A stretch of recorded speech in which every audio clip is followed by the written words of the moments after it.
Have you been wondering how and when you should introduce eggs and milk products to your baby? In this video, I'm going to talk about the safe ways to offer these potentially allergenic foods and the best age to introduce eggs and milk products to decrease your child's risk for developing an allergy to these foods. If this is our first time meeting, I'm Dr. Belousov. I'm a board-certified pediatrician and I equip parents with knowledge so they can care for their children with confidence. Many parents are nervous about introducing the common allergenic foods to their baby because of fear of an allergic reaction, but delaying the introduction of the allergenic foods can increase the child's risk of becoming allergic to them. So it's to your child's benefit to get exposed to them early on in the food introduction process. That's why I put together this video series to show you how simple it is to introduce these foods to your baby. This is the third video in this series. If you'd like to check out the other videos, I have them linked at the end of this video. First, let's talk about what age you should introduce eggs and milk products to your baby. For many years, parents were advised to avoid exposing their child to the common food allergens in their first several years of life. However, recent studies show that delaying introduction can actually increase a baby's risk of developing allergies to them. On the other hand, early introduction and frequent exposure can prevent the development of allergy to these foods. Most babies are developmentally ready to safely start taking solids around 6 months of age and when they're showing all the signs of readiness to eat. You can start off introducing several of the less allergenic foods. Then you can begin introducing the common allergenic foods to your baby one at a time, even in the first week of starting solids. It's to your child's benefit to get exposed to the common allergenic foods early on in the food introduction process. In my video titled Example of Week 1 of Starting Baby on Solids and my video titled How to Create Balanced Meals and Expose Baby to a Variety of Foods, I go through examples of a food introduction approach that will allow you to more systematically expose your baby to a variety of foods, including the common allergenic foods. They're linked up here if you'd like to check them out. So how can you safely introduce eggs and milk products to your baby? You'll need to pick a good time in the morning or afternoon to introduce the new food. I don't recommend introducing the common allergenic foods close to bedtime, so you give yourself several hours of awake time to observe for a potential allergic reaction. Avoid introducing two new foods on the same day.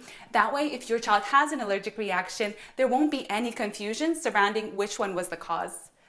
When introducing eggs or a milk product for the first time, out of an abundance of caution, it's recommended to spend several days giving the new allergenic food and holding off on offering any other new foods. However, on those days, it is fine to bring back foods that your baby had previously and did well with. There are different ways that you can prepare eggs before offering them to your baby. You can hard boil the egg and turn it into a puree consistency by mashing or blending up the egg white and yolk together with some breast milk or formula. Depending on how much your baby is eating, offer half or the entire egg for the meal. It's safe to refrigerate the other half and offer it at another meal of the day or the next day. You can also fry the egg in a pan. First, add a little oil, or if you're using butter, be sure that your baby has been exposed to milk products several times already without having an allergic reaction. After breaking the egg into the frying pan, I like to break the yolk and mix it in with the egg white. Once it becomes cooked on one side, flip the egg over to cook the other side all the way through.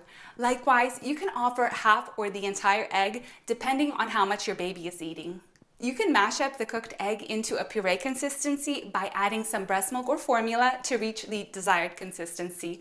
Another option is to cut up the egg into strips about the thickness of an adult pinky finger and 2 to 3 inches long so the baby can grab them more easily to bring to the mouth to self-feed.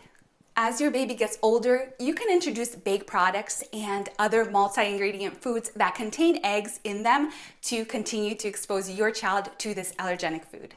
When it comes to offering milk products to the baby, we don't replace breast milk or formula with cow's milk until the baby turns 12 months of age.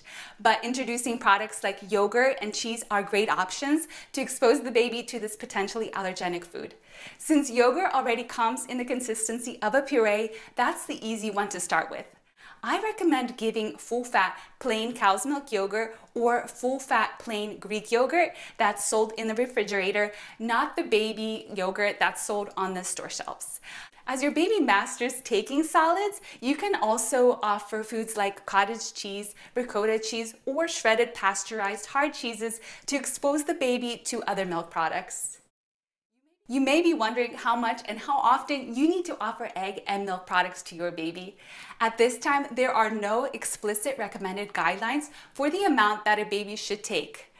In addition, the exact amount of the allergen needed to decrease a child's risk for developing an allergy to that food is still unknown. The EAT study showed that early introduction of several of the common allergenic foods, including eggs and milk, decreased the risk for developing an allergy to these foods. In this study, they asked parents to offer the equivalent of around 2 grams of each allergenic food protein twice a week for a total of 4 grams per week. They had babies take 40 to 60 grams of cow's milk yogurt twice a week.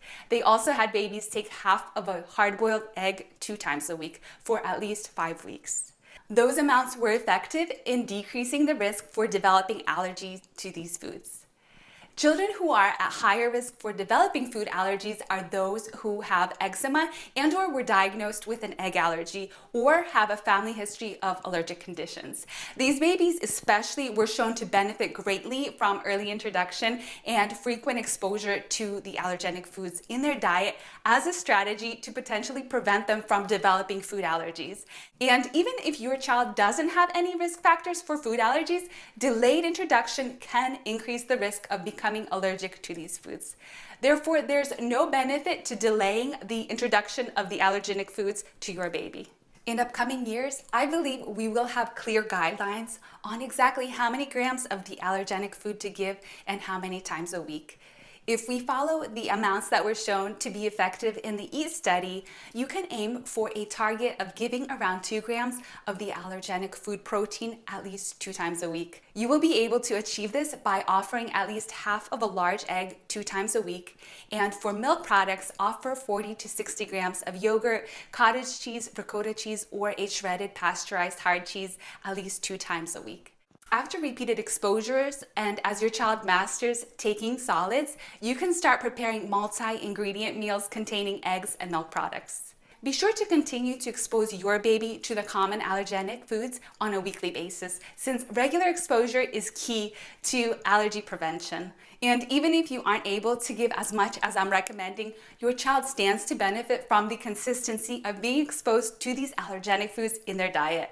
If you'd like to know how an allergic reaction to a food would present itself and what to do in the event that your baby has an allergic reaction, I have a separate video that goes into more detail on that. It's linked up here if you'd like to check it out. The videos on how to introduce the other common allergenic foods are linked up here as well. See you in the next video.